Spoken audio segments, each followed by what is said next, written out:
So I came into the police with those leadership and the doctrine that comes with leading men, taking a young rookie and bringing him to the next level. Even though I was a rookie on the police department itself, I still came with a lot of experience. This is gonna hurt. It's time for the Suffering Podcast.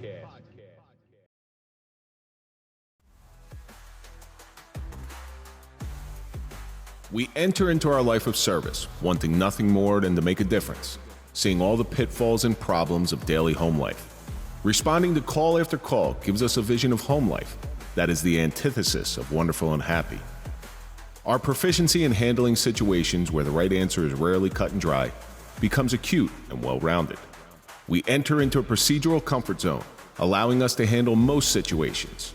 Falling by the wayside is those that we go home to every single night. We are really good at taking care of others and very bad at taking care of ourselves. All we want is peace, even though what is seen shatters us into pieces. Before we know it, we are deep in a situation that will end in pain. I'm Kevin Donaldson, always here with Mike Falaise, and welcome to the Suffering Podcast. If you're a fan of overcoming adversity and overcoming suffering, then we're for you, because that's what we do here and that's the stories that we highlight. So do me a favor, hit that like button, subscribe to the channel, please comment, ring the bell so you can get notified of all of our new content, and now you can join. Follow us on all social media so you can find out exactly what we're up to. This is a big one, bro. This is a big episode.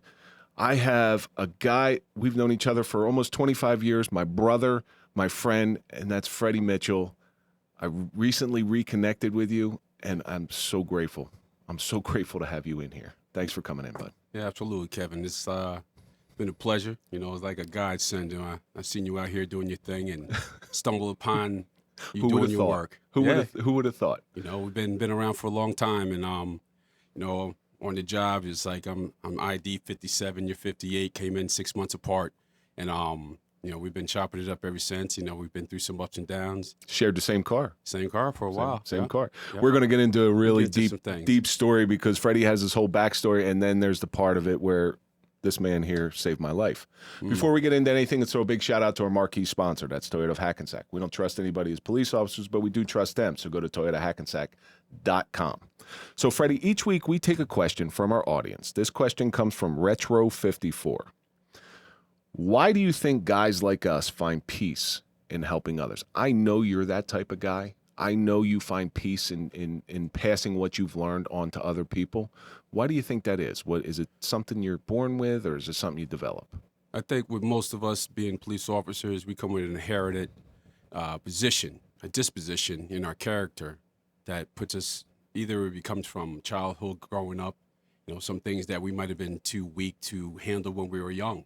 When you get older, you take a position in life. And now that we're in a position of some authority, some control, we have discretion. And I think just seeing and being that person, it's almost like being the shepherd in the field, right? You take care of the flock. And one of them gets away, what do? You got to call them back. You go get them. When we help people, I think it's just as much as satisfying to us, because there's a lot of bad people out there in this world. And, it's going to take, a wolf to catch a wolf kind of thing, but we're just on the other side of that. We're playing, the good guy in a sense. We're trying to protect the public. We're trying to protect who we are as people. That same principle goes into taking care of our families, and it just trickles down. But once you get that feeling of being that shepherd, I don't think it ever leaves you. I know for myself that ability, when you touch somebody's lives, whether you were in the military or on the police force, wherever you were, when you get that feeling of touching somebody's life and really making a true difference in their life, it's better than any drug. It's better than anything you can drink. It's better than any feeling in the world. And it's hard to explain for somebody who doesn't know that. Right. And thankfully there are those shepherds out there, because sometimes the shepherds become the sheep. That's right. That's what happened in my case. Right. I just always have found it's what gives me peace. It's what quiets my mind in chaos. Recent events here have just thrown my life into a little bit of upheaval. But when even as short afterwards as like a week afterwards, there was the weekend of, there was people reaching out to me and they were lost. Well, you know what? I was able to drop my sorrow for a moment, and I was able to reach out to them to make sure that they're all right, because I knew if I'm able to reach them and just give them a little bit of understanding, a little bit of peace, it was going to make me feel a little bit better. And it did. You know, since Mike's passing, it's been 3 weeks now, I've been on the phone nonstop. And I make sure I check on my brothers and sisters a little closer than I did before. You know, so tragic events realign the mission, and the mission has always been to leave this world better than we found it. And that's what I always try to do. But more than that, it's a selfish thing for me, because it's what gives me peace, even when I'm all broken inside. You know, I say this term, you know, helping people is what gives me peace, even when I'm in pieces. So, Retro54, thank you for sending that question in. Keep sending in your questions, and we will try to get them on the air. And while you're at it, go to 234 Franklin Avenue in Nutley. Go see Gus at Cubita Cafe.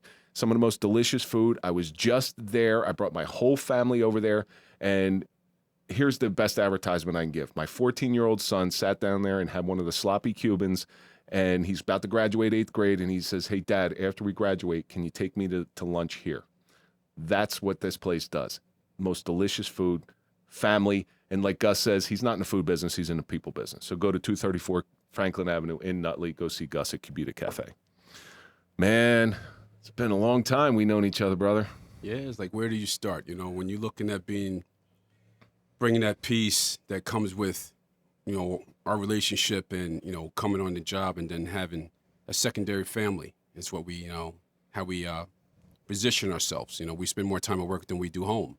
Yep. And when you're talking about being broken in pieces and things from, you know, that previous question, it's like that situation in which we lived through and the things that we have endured over time, it does bring you some peace to know that you can effectively help someone else or bring a smile to a kid's, you know, face, you know, make their day better and, you know, give them a better perception of what policing is. You know, we're a community within a community. Correct. You know, and we build our relationships with the public in order to keep them safe and give them another perspective. It's not everything that you see on TV and clips and moments in time. There's a lot of background that goes into. You watch Cops, and it's 45 minutes of hot calls. That's it. Well, that's all you see. You'll get 45 minutes of hot calls in a year, you know, where we worked. Right. But the one thing about you, Fred, is first time I met you, I walk in and you have, and people will they say I look scary. I just don't smile a lot or something. And you had that about you. You had that presence about you. But I'm going to tell you, over time, I've gotten to know you very quickly. You and I bonded a lot. You have the biggest heart I've ever seen in my life. You're always willing to give more than you take. Always. And that's from day one. Day one. You know, we came into a toxic work environment, you and I, and you had been there 6 months prior to me, and I leaned on you because you had been through the academy already, and you had seen some of the garbage going on. You know, I remember the one thing you told me, you know, because I would ask you about, hey, I heard this person, and you said, make your mind up for yourself. Judge them on how you think. And I never forgot that. And I do appreciate your mentorship in that time, because you don't know what the hell you're doing when you just first get out of the academy. It's just, you know, when I came into the police department, it's the fact that, you know, I've been in the Ranger Battalion. You know, I served at Fort Benning, Georgia. So, you know, I have special operations training. So when you're looking at leadership and how you got to lead your men, you know, we as a sergeant, and that's the position I had at the time, promotable to a staff sergeant, E6. So I came into the police with those leadership and the doctrine that comes with leading men, you know, taking a young rookie and bringing him to the next level. Even though I was a rookie on the police department itself, I still came with a lot of experience. So you were able to pinpoint what a good boss and a bad boss was. Absolutely. All right. I've been the boss myself, right? You know, a squad leader, you know, running a platoon, you know, running squads myself. So when you're looking at different dynamics and when guys need help, and we're not there to create issues or problems. I'm there to solve them, you know, bring a solution, you know, retrain it, train the trainer kind of thing. So to make an officer more proficient in tactics, which I'm very experienced in, you know, we used to stop 2 and 3 cars a pop.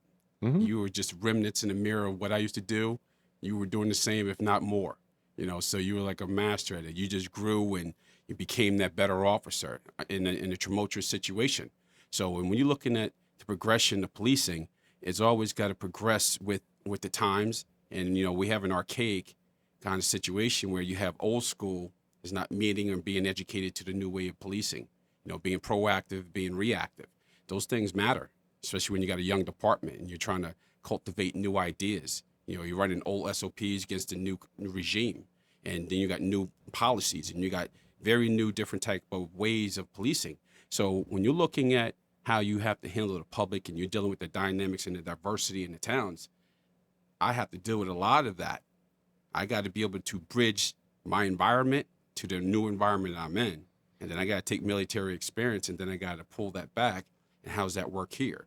So you have to work with your administration, but when the administration is not working with you, then you start rubbing elbows. You had a tremendous resource that if I was a police department and I have somebody like you coming in there, you don't have the street experience of police work. You have real world experience in the military, but you're a tremendous resource because you can bring certain things and pull certain things. And I've said this for years.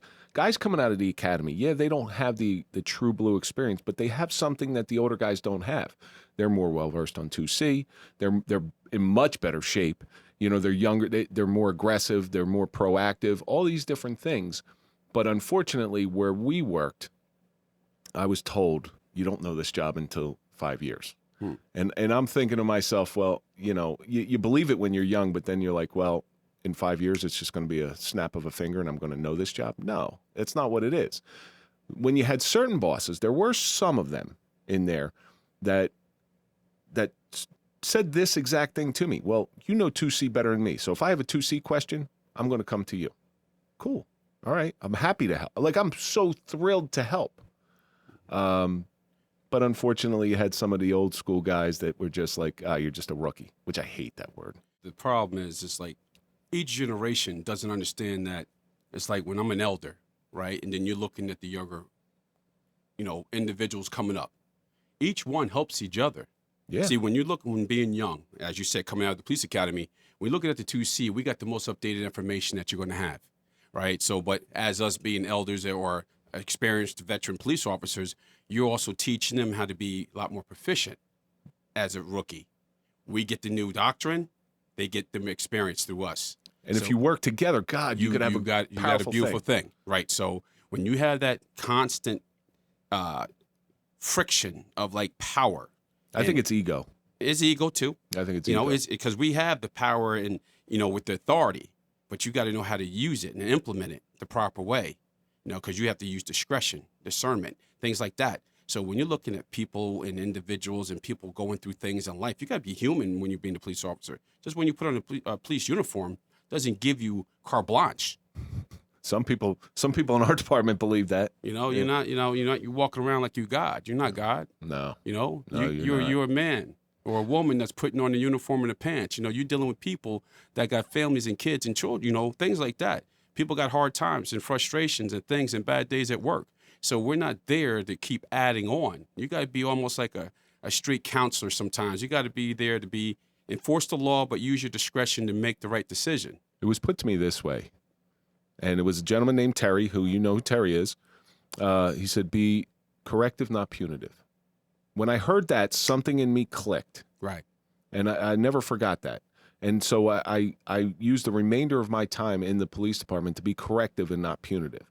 Meaning, you pull somebody over 2-3 times for the same violation. Well, obviously, you got to learn a lesson. You got to learn a lesson. Right. Sometimes being corrective is financial pain. You grew up. I know you had a deep love for your father because I always heard you talk about him. Why don't you give our audience a little window into how you grew up, where you grew up? Well, I grew up in Morristown, New Jersey. My father owned a barbershop, small beginnings. He was an entrepreneur. I love my dad to death. Really didn't understand a lot of the struggle when he came from down south, trying to be an entrepreneur and have his own, he's talking growing up in the 50s and 60s. Correct. Yeah. So it's a little different down in the South in the 50s and 60s. Absolutely. You're coming from, an environment that kept you down, Coming up north was a land of opportunity. You know, he had his own business, ran the barbershop. You know, we had a landscaping business, produce. You know, I ran all that with him. He was a hustler. He was a hustler, bar none, and it turned me into one too. Yeah. Yeah, so is my son because of me and him. So it's just a generational thing. So is my daughter. She's a tough female, and I raised them both. But coming up through those times, it's just, he always taught us to, God blesses the man that has his own, and when he always strived to have your own, be able, so you can be your own boss, so you can make your own decisions to take care of your family. So there's a lot of pride that was instilled in me growing up. And because of the love for your father, I'm sure that made you want to succeed all that much more. Absolutely. I mean, you got to make somebody proud. It's like, I thought at some point I would never catch up to my dad. There's always a bar to catch, to meet, and when you're going through life, it's like, I'm never going to be that man. And so I always strive to be better or be something like, but be my own man, be my own, purposeful in that aspect. And do what he tried to do, working so hard. And then he wasn't able to spend a lot of time with me. So my father kept me at work with him. So that was his way that he showed. But that's quality time. That's quality time. Yeah. But not knowing when you're young, you want to go play. So I played baseball, played football, and did those things as a young man would do growing up. But because he had to work and he was always looking out for me, like my dad was my angel, and he kept me out of trouble. He kept me out of the street because he always knew where I was at. So where'd you grow up in Morristown? Was it in the Hollow? No, I grew up on Martin Luther King Avenue. All right. First of all, I started off on Jersey Avenue, and then I moved over to Martin Luther King Avenue in high school. Okay. And then I grew up there for the rest of the time. Because Morristown, Right up the street. Morristown's a different town now than 20 years ago, 30 years ago.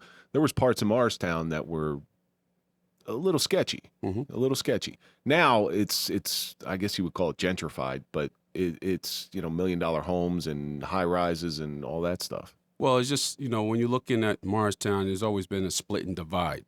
Oh, the historic section? You got a historic section. You have the well-to-do section. Then, you had the middle class. But we had a working middle class. And, everyone that lived down the street, that lived in Clyde Potts Drive and where that was what they call the Hollow, they was good people. We grew up with good people. We had good hearts, had big families. Everyone's coming from down south. Everybody's trying to leverage their funding and financing, and we had a real tight community. And growing up in our community was with self-sufficient. Everyone paid money inside their businesses. So when those things start happening, you build a lot of pride. You build a lot of camaraderie. You build a lot of diversity, things that can shape you. Because most of our friends, we looked into the next level of getting out of the neighborhood, go away to college, and come back and do things that would help raise up the next generation.